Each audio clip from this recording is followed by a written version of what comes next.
राधे राधे, जय श्री कृष्णा, जय जय श्री सीताराम। मानस पीयूष बालकांड।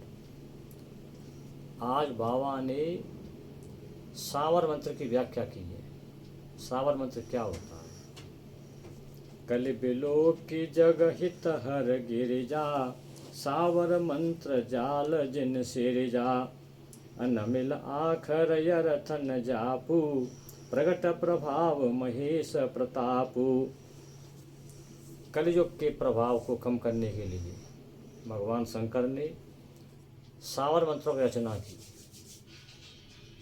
कलयुग में पुनश्चरण करना बहुत कठिन काम है। पुनश्चरण होता है, गायत्री मंत्र का होता है, 24 लाख गायत्री जपो तब एक पुनश्चरण होता है, तो हर कोई नहीं कर पाता है। इसी प्रकार अन्य मंत्रों का भी विधान है। किसी का 11,000 बार जप करो, किसी का 5,000 बार करो, किसी 21,000 बार करो। फिर उनका विधान है एक ही आसन पर बैठिए। तो वो विधान कलयुग में हर किसी के बस की बातें नहीं हो पाती हैं।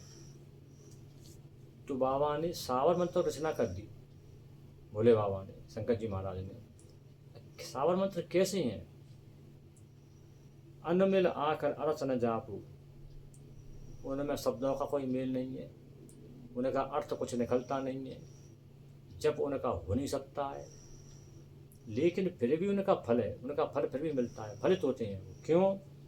प्रगट प्रभाव महेश प्रताप। क्योंकि शंकर जी के मुँह से निकले हैं, शंकर जी ने उनको बनाया है, तो उनमें भगवान शिव का प्रताप समाया हुआ है, इसलिए वो फलित होते हैं। अब कैसे बने?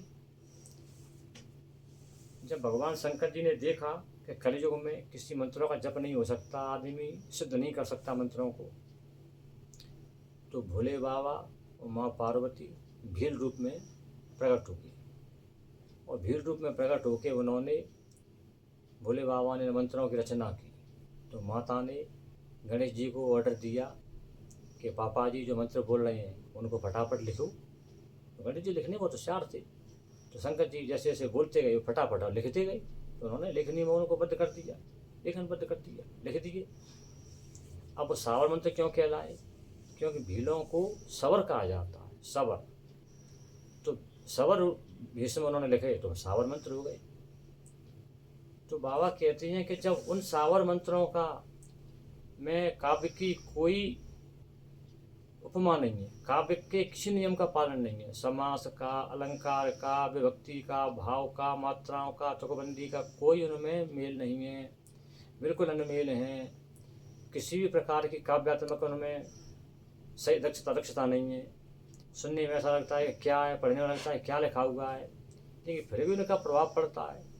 तो इसी प्रकार भैया मेरा जो रामचरितमानस है ये भी काव्य के रूप में संपूर्ण नहीं है, लेकिन ये उन्हीं शिव जी ने सुनाया है, भोले बाबा ने पार्वती माता को सुनाया है, जिसको मैं लिख रहा हूँ।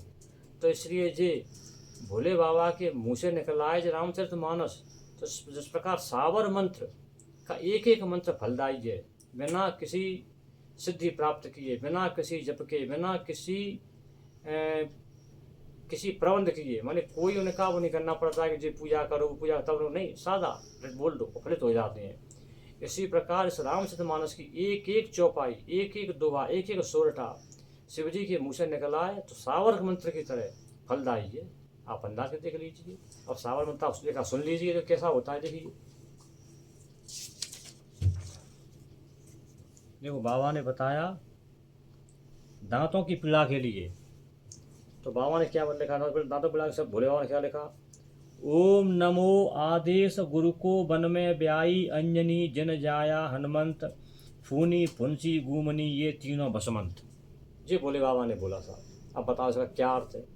कौन सी इसमें काव्य क्षमता है? लेकिन नहीं, इस मंत्र को पढ़ के किसी दांत में दर्द हो और उसको इस मंत्र को पढ़ के सुना दो, इसका पानी पिला दो, उसके दांत का दर्द बंद हो जाएगा। पक्की बात है, अंदाजा देख लेना।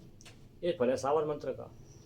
तो ये बाबा ने बताया है कि जिस प्रकार सावर मंत्रों का फल है, सावर मंत्र जिस प्रकार फलित होते हैं, उसी प्रकार इस रामचरितमानस की एक चौपाई फलित होती है। आप कहीं यात्रा पर जा रहे हो, कह दीजिए कि प्रवेश नगर कीजिए सब काजा, हृदय राह के कौशलपुर राजा। आपकी यात्रा सफल हो जाएगी, आपकी यात्रा में कोई रुकावट नहीं आएगी। इसी प्रकार कोई बच्चा पढ़ने में कमज़ोर हो तो उसको ये चौपाई दे दीजिए कि गुरु गृह पढ़न गए रघुराई, अल्प काल विद्या सब पाई। जैसे कहा बच्चा पाठ करे या उसके माता पिता पाठ करें, बच्चा पढ़ने लगेगा। तो ये रामचरितमानस की जो चौपाइयाँ हैं, ये चौपाइयाँ फलित होती हैं सावर मंत्र की तरह, क्योंकि भगवान शंकर के मुँह से निकली हैं ये चौपाइयाँ। तब बाबा तुलसीदास जी ने लिखी हैं ये। दीन दयाल बिरद संभारी, हरौ नाथ मम संकट भारी, मंगल भवन या मंगल हाथ नमो दशरथ अजर बिहारी। ये चौपाइयाँ फलित होती हैं। इस प्रकार बाबा ने यहाँ सावर मंत्र की व्याख्या की है। जय जय श्री सीताराम। राधे राधे, जय श्री कृष्ण।